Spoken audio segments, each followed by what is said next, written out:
And NFL analyst Keyshawn Johnson, which means it is time to throw him the damn ball. Keyshawn, how you doing? I'm good. I see they got you already saying that, huh? Already. Hey, I didn't have a choice. It's in the prompter. I had to say it. We got to apologize to everybody. Didn't you go to that pink school, Keyshawn? Didn't y'all wear pink? I'm not even going to talk about that, Ryan, because you them powder blues. When the last time UCLA done anything other than water polo? So stop. Hey, man, how many national championships, man? We got rings over here, baby. Okay. It's a 710 ESPN radio reunion. Hey, here we go. We all met in the first place. Amazing. Well, Keyshawn, Melvin Gordon said over the weekend that he wants to stay with the Chargers because they gave him his first opportunity. These comments, of course, coming after he announced last week that he wanted to be traded if he didn't get a new contract. So what do you think? Does Melvin deserve that elite level money? Well, I think, first of all, you have to assess the value. What's his value with the team? Do they believe that they're obviously they're a better team with him, but do they believe they can move on without him and still be successful? If that's the case, then you go ahead as a general manager and as a head coach and make that decision. I would like for every player in the National Football League to certainly get their money, but at the end of the day, what's his value? Does he have the same value as a Todd Gurley, Le'Veon Bell to your team and your organization? If you feel that way, then you go ahead and pay him. The problem, though, with Melvin Gordon's contract is this is his option year, but they have 2 years where they can franchise him and not pay him. So he's up against that. But what I would say to him is, if I was advising him early on, I'd have said to him, just go in, make good with the organization, sit down with them face to face and talk about a plan to get you paid, opposed to saying you're going to want to be traded or you're going to hold out, because I don't think that works in his favor.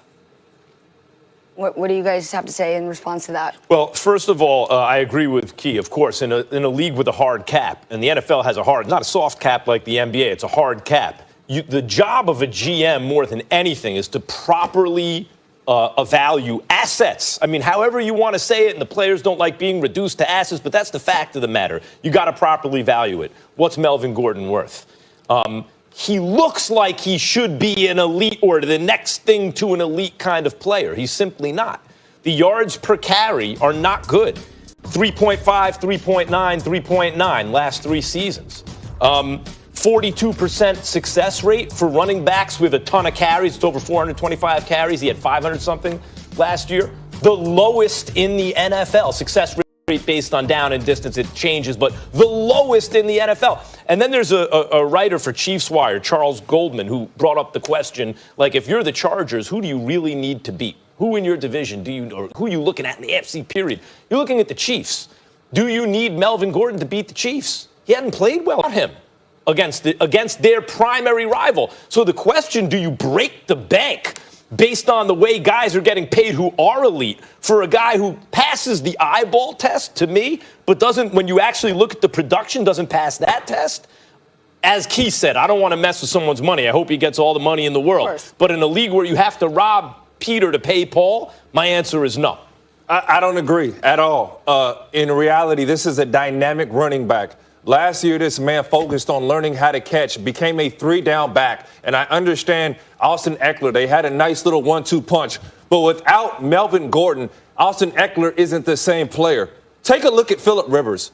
Phillip Rivers isn't getting any younger. In fact, he's falling into that Tom Brady, Drew Brees role where he needs the run game. He needs the play action to be there. And the one thing that Gordon brought to his game when he catches the football coming out the backfield, he gets to catch and go. There's one defender in front of him rather than fighting against an 8-man line, an 8-man box. So when I'm looking at Melvin Gordon, what he brings to the table, I'm looking at Le'Veon, I'm looking at these dynamic running backs. You have to pay this guy. And I hear you, Key. You can franchise tag him. You want to be realistic. The L.A. Chargers have a chance to do something special in L.A., so you got to take care of this man. Well, I think, Ryan, you certainly want to keep your best players because they give you the best chance to win. But if you're backed against the corner and you have no other options, this isn't if you remember, you probably were too young, but the Emmitt Smith situation where the Dallas Cowboys went 0-2 and the team went crazy, they bring Emmitt Smith in, they make a run, they go on a run and win the Super Bowl. That's not what you're dealing with. You're dealing with a guy who at times, much like Max said, is averaging about 3.3 yards a carry. Yes, his numbers were up again last year a little bit. He missed some games. They were 4-0 without him. So when you're looking at that, if I'm a general manager, president of a team, and I'm looking at all these sort of things, can we beat Kansas City? Can we win our division without Melvin Gordon in the lineup? I like an old guy like Phillip Rivers. This team is still about Phillip Rivers regardless. Key, athlete eyeball test. Question for you. Athlete eyeball test. Football eyeball test. To me, Melvin Gordon passes that like you're like, okay, he can play. Yep. But somehow the production doesn't show up on the field. And Ryan's talking about maybe he's victimized by circumstance or whatever else. But to me, in a league where running backs are cheap, you can find running backs everywhere. What do you say? Does he have elite potential? Does he pass the eyeball test for you? He passes the eyeball test. In circumstances change in sports in general. You know that, Max. You can be with a certain type of team in a certain system and an offense, and you can look fabulous, and you can go somewhere else and look like trash. The situation is a little bit different. You got to remember, Coach Lynn's coming over here. This is only his second year. So this is now Melvin Gordon's third year with Coach Lynn. This is the year to make a break year for him, and I think he'll give you that. But we're talking about his contract. Do you pay him the same type of money that you're probably going to have to pay Ezekiel Elliott, a Todd Gurley, a Le'Veon Bell? That's insane to me, no? No, it's not. It's not, because it's where the numbers are. It's just, do you want to do that? Right, do you want to make him the highest paid? Is he paid? in that cat? It's like, to me, there's that category.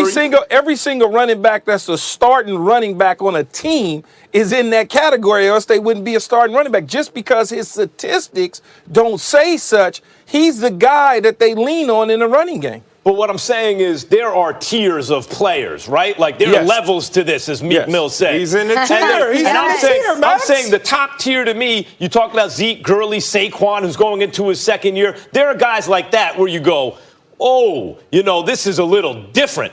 Then there's a tier under that. I would say Christian McCaffrey or someone like that. Is he even in that tier? But, Max, even with that, you're saying a tier underneath.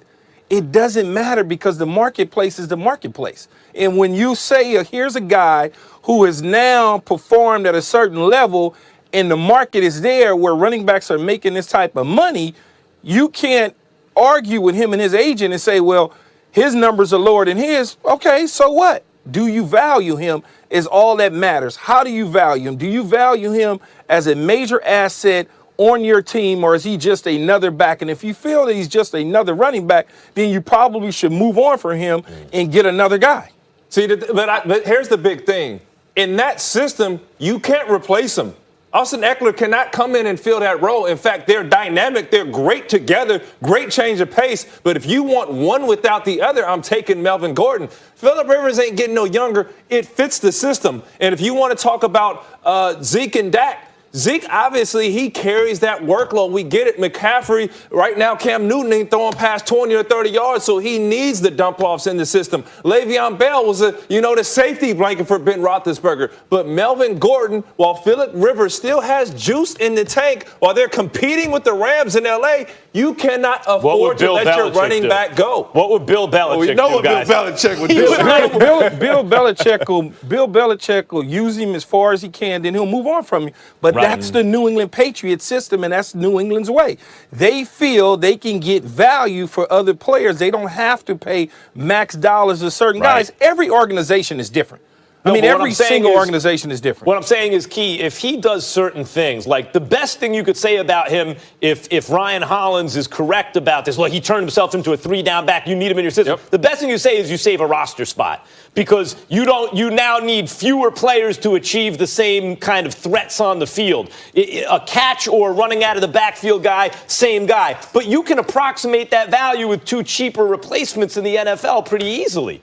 Especially when he's not getting it done not really giving you the production. One's value. Yes, he improved his pass catching ability out of the backfield. But can you detach him from the line of scrimmage like a Kamara in New Orleans, like a Gurley at the Rams, like a McCaffrey in Carolina? Can you detach him from that formation?